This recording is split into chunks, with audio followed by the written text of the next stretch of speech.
Yung trabaho mo ngayon, dream lang yan ng jobless ngayon.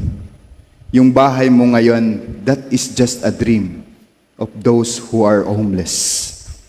Yung kinakain mo ngayon sa inyong hapag, sa inyong lamesa, dream lang yan ng walang makain sa tao sa labas. Totoo, nagpapasalamat tayo sa Diyos. Lord, thank you po sa blessing. Pero ang isip natin ay nakatuon doon sa blessing, hindi doon sa giver of the blessings.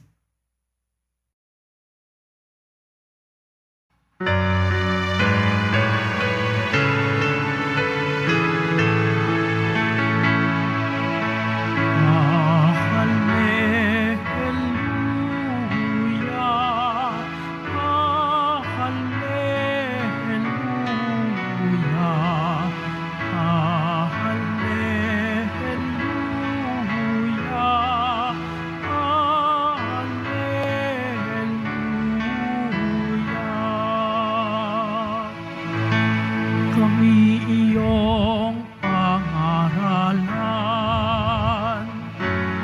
upang aming matutuhan ang salitang bumubuhay. Hallelujah, hallelujah.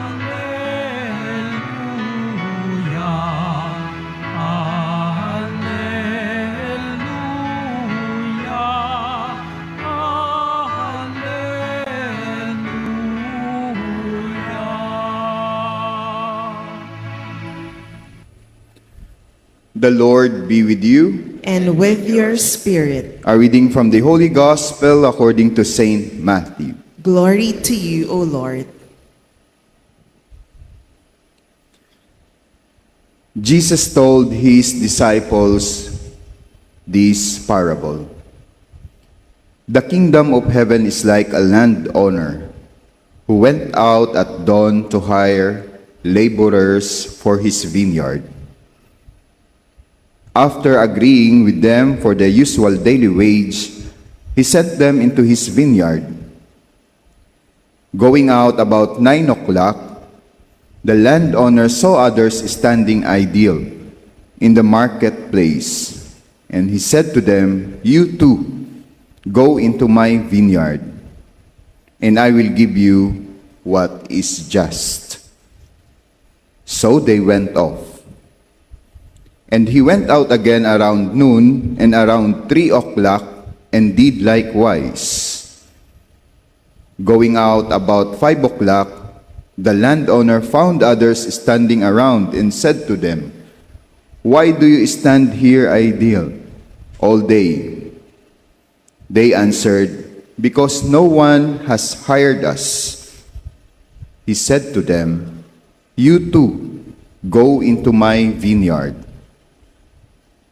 When it was evening, the owner of the vineyard said to his foreman, "Summon the laborers and give them their pay, beginning with the last and ending with the first." When those who had started about 5 o'clock came, each received the usual daily wage. So when the first came, they thought that they would receive more, but each of them also got the usual wage.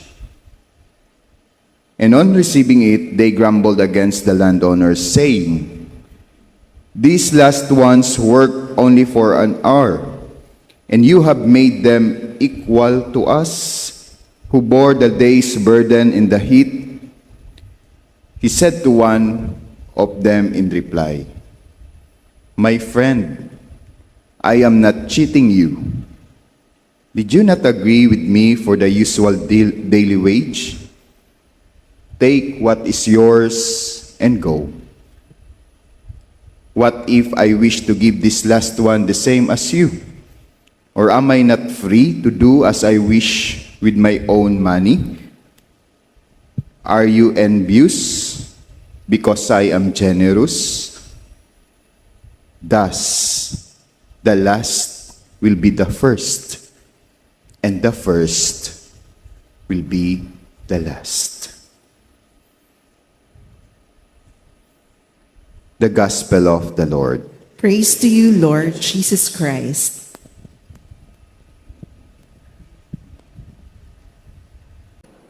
Today we are now on the 25th Sunday in Ordinary Time, and today we also celebrate World Migrant and Refugees Sunday.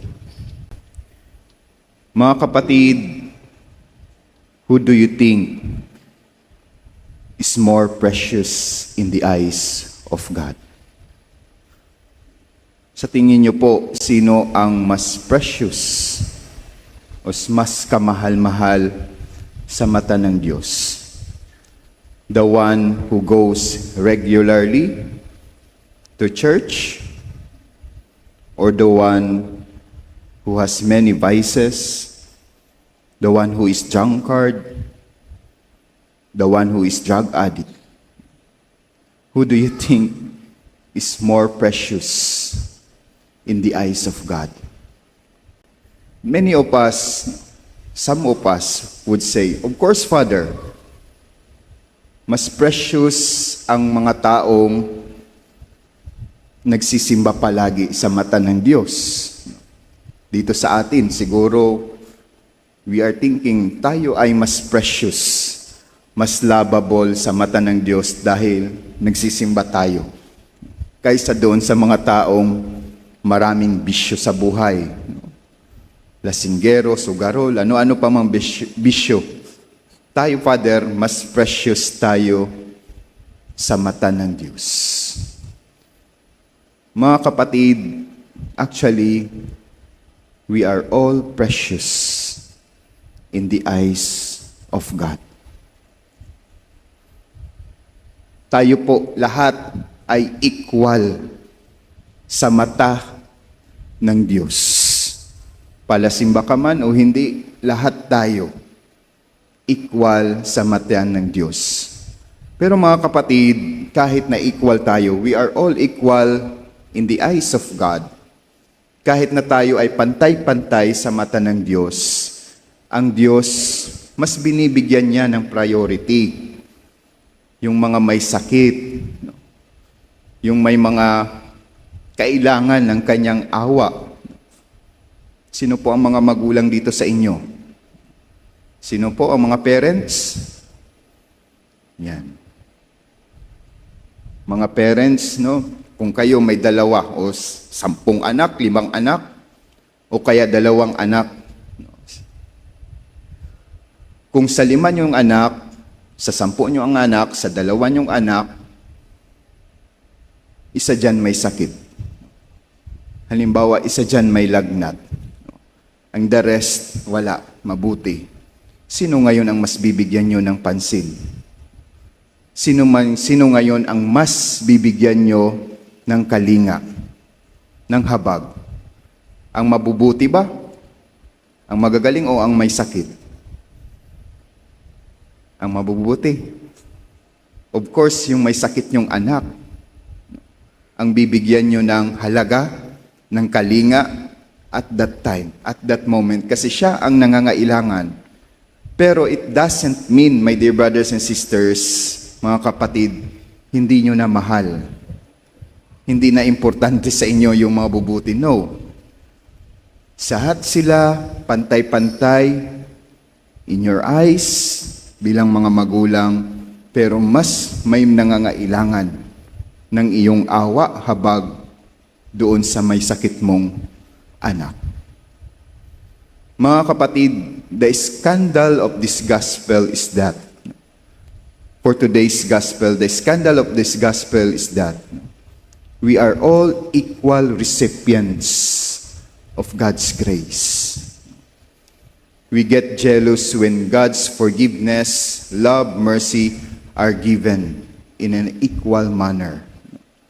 So at the end of the day, my dear brothers and sisters, nung bayaran na, nagreklamo ang mga nauna, no?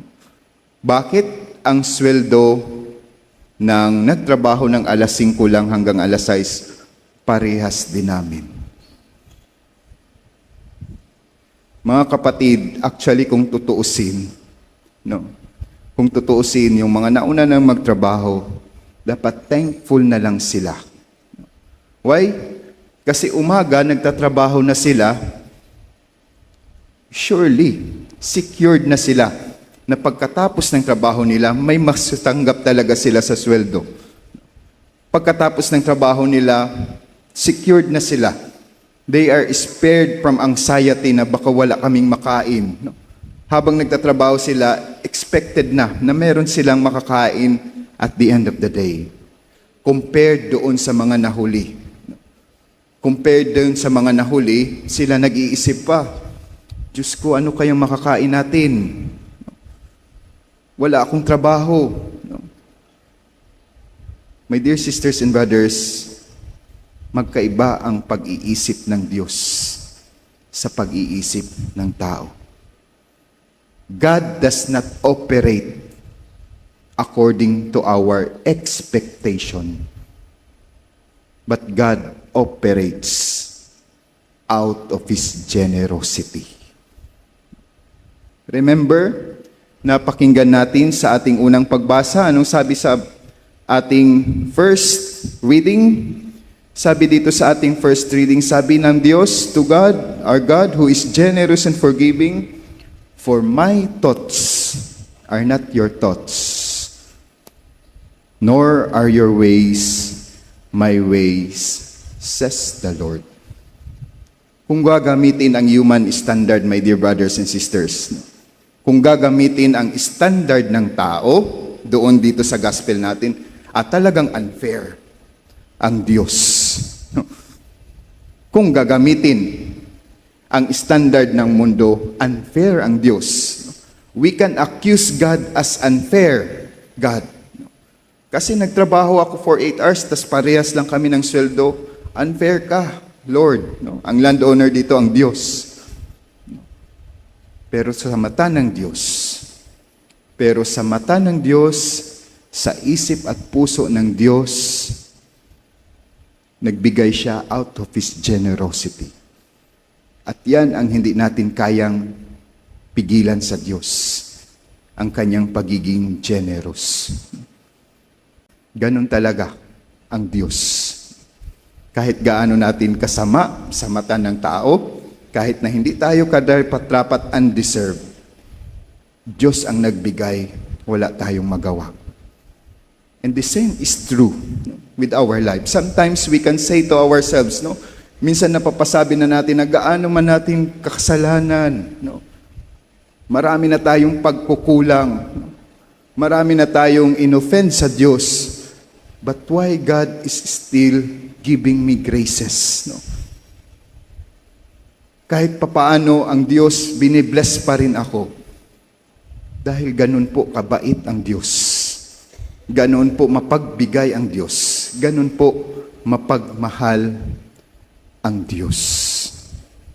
The problem with us, my dear brothers and sisters, tayong mga tao, sometimes we envy others. Sometimes we count more the blessings of others rather than our blessings. That's why naiinggit tayo. Kasi mas nakikita natin ang blessings ng buhay ng ibang tao kaysa sa blessings na ibinibigay sa atin ng Diyos. Without we knowing, na mas grabe din pala ang ibinibigay sa atin ng Diyos. Yung trabaho mo ngayon, dream lang yan ng jobless ngayon. Yung bahay mo ngayon, that is just a dream of those who are homeless. Yung kinakain mo ngayon sa inyong hapag, sa inyong lamesa, dream lang yan ng walang makain sa tao sa labas. Yung hinihigaan mo na kama ngayon, yung mga hinihigaan nyo na kama ngayon, na bed, na magaganda, na kwarto may aircon pa, dream lang yan ng mga taong nakatira sa ilalim ng tulay. Mga kapatid, the gospel tells us today, imbis na mainggit tayo sa blessings ng iba, imbis na we get jealous, we get envious sa mga blessings ng iba, look at ourselves. Let us look at ourselves. Look at yourselves. Count more our blessings rather than counting the blessings of others. Mga kapatid, ito po ang panawagan sa atin mga pagbasa ngayon, sa ating ebanghelyo ngayon. No? God's generosity towards those who are weak, who are least, last, and lost, should serve as our inspiration. Na ang Diyos pala, no, sa kabila ng buhay, kabila ng lahat, mapagmahal, no, mapagbigay, kaysa magkainggitan natin. That is why mga kapatid, kung may makita tayo sa langit, no, kung tayo namatay na lahat at nandun na sa langit, at doon sa langit may makita tayong mga kriminal dito sa mundo, mamamatay tao, magnanakaw, ano-ano pang krimen, do not be surprised kung andun din sila sa langit. Because that is how God generous is. That is the essence of a church, na tayo lahat gusto ng Diyos makasama at the end of the day. Ayaw ng Diyos na may mawala sa atin. No? That is why ang Diyos, ang ating Panginoong Jesucristo, gagawin niya ang lahat para lang masalba tayo. Gagawin niya ang lahat para lang makasama tayo at the end of the day. So as we continue with our Eucharistic celebration, my dear sisters and brothers, let us ask for this grace. Let us ask that God may give us a grateful heart. No? Ang Diyos, ang pusong mapasalamat, at tayo din. No? Instead of putting ourselves, no, engaging ourselves into envy, let us count our blessings and thank the Lord for all the graces that we have received in our life. May God bless all of us. Bakit niya binayaran ng parehas yung mga nauna na maghapon na nagtrabaho at saka yung mga tao na nagtrabaho lang ng isang oras? Di ba sa paningin natin hindi makatarungan? Di ba injustice ang tawag doon? Di po ba tayong mga nagtatrabaho ay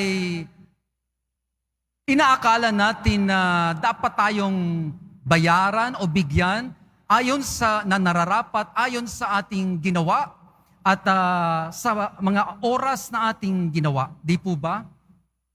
Ang tawag natin dyan ay distributive justice. Pero bakit po ganito ang nabasa natin sa talinhaga? Siguro maganda pong tingnan natin ito sa kultura ng mga Hudyo noong panahon ni Jesus. Ang mga naunang tinawag ay ang mga Israelita o ang mga Hudyo. Ang mga sumunod na mga tinawag ay ang mga Hentil, at sumunod na yung iba-ibang mga tao sa labas ng Israel. Napapabilang po tayo dyan sa mga huling tinawag ng Panginoon sa kanyang ubasan. Tayo, nandito sa Pilipinas. Akala ng mga Israelita, dahil sila ang tinatawag na people of God, sila ang unang tinawag ng Panginoon, inaakala nila na sila'y bibigyan ng mas marami kaysa sa mga nahuling tinawag ng Panginoon. Kung ating itatranslate ang talinhagang ito po sa panahon natin, di ba, na tayo nagtatrabaho at iniisip natin na dapat bigyan tayo ng nararapat ayon sa ating ginawa at sa oras ng ating paggawa. Ang tawag natin doon ay entitlement. Entitled tayo na mapasa atin yung para sa atin na bunga ng ating ginawa. Pero ayon sa talinhaga, hindi ito ang nasa isip ng Diyos. Sapagkat ang retributive justice natin sa mundo ay iba sa justice ng Panginoon. Paano po natin ito ita-translate ngayon? Dumating na po ba tayo sa punto na una, nagrereklamo tayo sa Diyos? Sapagkat sabi natin, bakit naman ako may sakit, Panginoon? Bakit kami nagtitiis? Di ba wala naman akong ginawang masama? Di ba nagsisimba ako, nagdonovena ako? Di ba nagsiserve pa nga ako sa parokya? Bakit ako nagtitiis at bakit ako may sakit ngayon?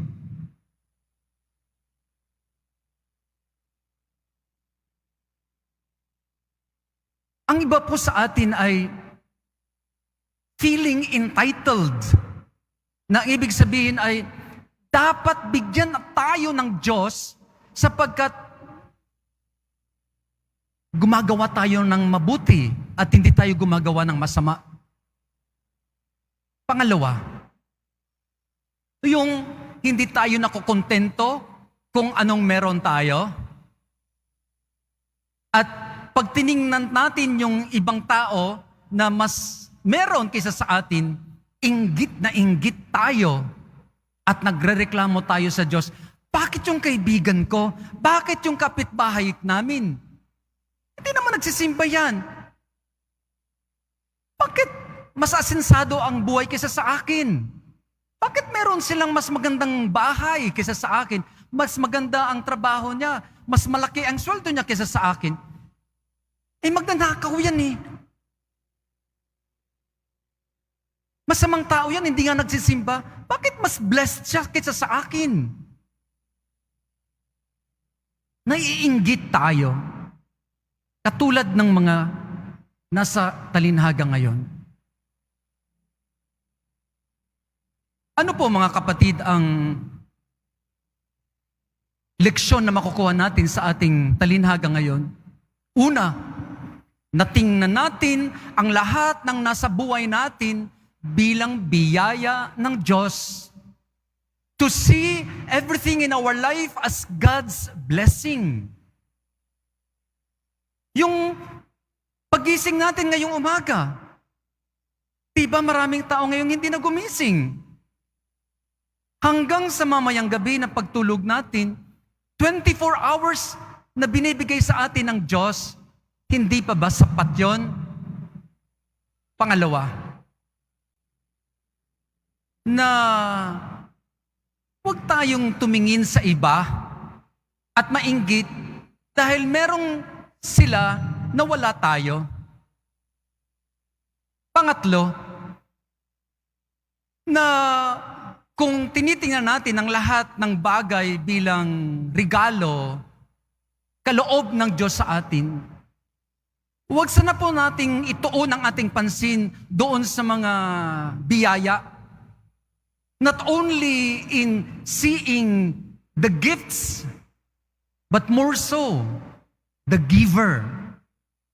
Kaya lang, ang problema po sa atin ay yung tuwang-tuwa tayo sa mga biyaya na dumarating sa buhay natin, totoo, nagpapasalamat tayo sa Diyos. Lord, thank you po sa blessing. Pero ang isip natin ay nakatuon doon sa blessing, hindi doon sa giver of the blessings. Kaya mga kapatid, sa araw pong ito, magandang paalala ito sa ating lahat. Let us celebrate and appreciate the blessings that come unto our lives, and to be able to bring them back to God for His glory. At kung natutuwa naman tayo na blessed tayo, dapat po matuwa din tayo sa iba kung sila ay blessed din, kahit na mas blessed sila kaysa sa atin. Sa linggong ito, pasalamatan natin ng Diyos sapagkat ang lahat ay biyaya niya. Sabi nga, sa 500 years of Christianity, gifted to give tayo lahat biniyayaan ng Diyos upang maging biyaya din tayo para sa iba.